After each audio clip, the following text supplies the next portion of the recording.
So, Advent is over. In fact, 2020 is over. And the reviews of the Brewdog 2020 Advent calendar are over. I've got a Brewdog versus Cloudwater New England IPA, which was my favourite beer out of the calendar. Was the calendar any good? Is it good value for money? Should you buy it in future years? What do I know?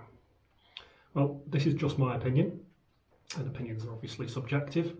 There are two other guys on YouTube who have been reviewing this advent calendar, which is Troy and Tony, and if you're seriously interested, I'd advise you to look at their reviews as well, and I'll put links in the notes. Was having the calendar fun?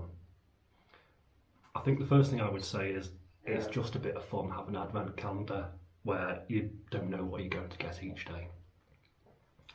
In terms of the actual contents of the calendar, I would say the vast majority of the beers were fine.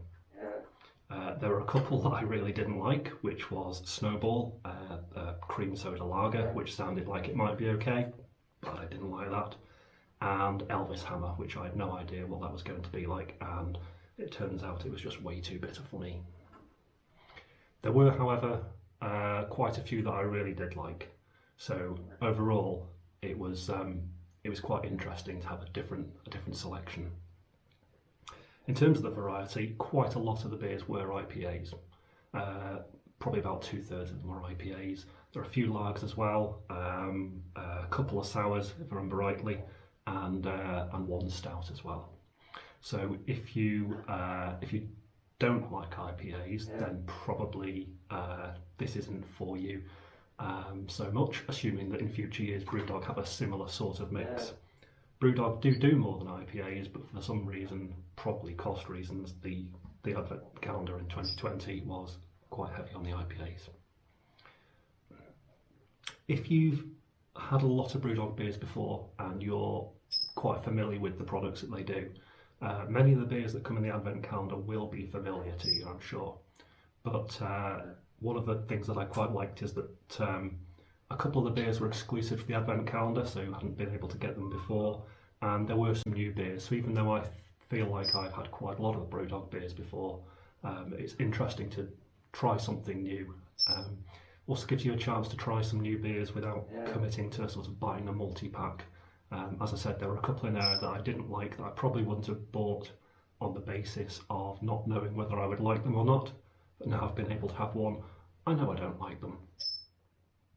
In terms of whether it's value for money, the advent calendar in 2020 cost £49.95, and I have to say I think that is fair value for money. It works out at about £2 per can.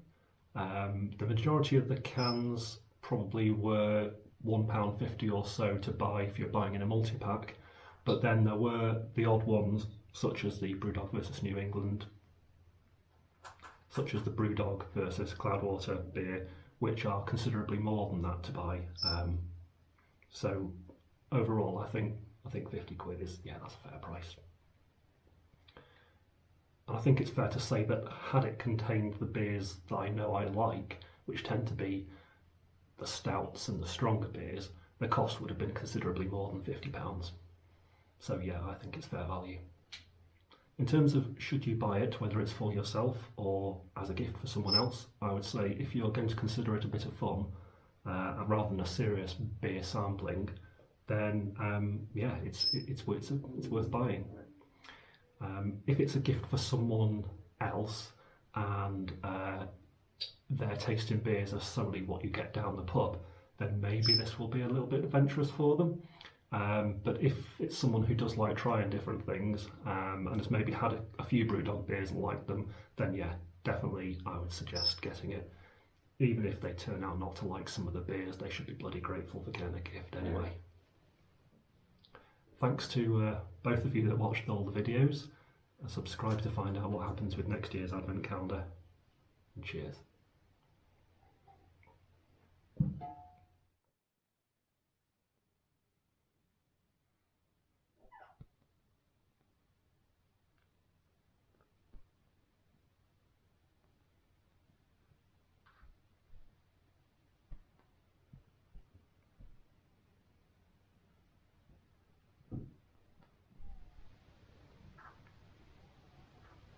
this won't settle, and I can't even blame it on a crap one-handed pour.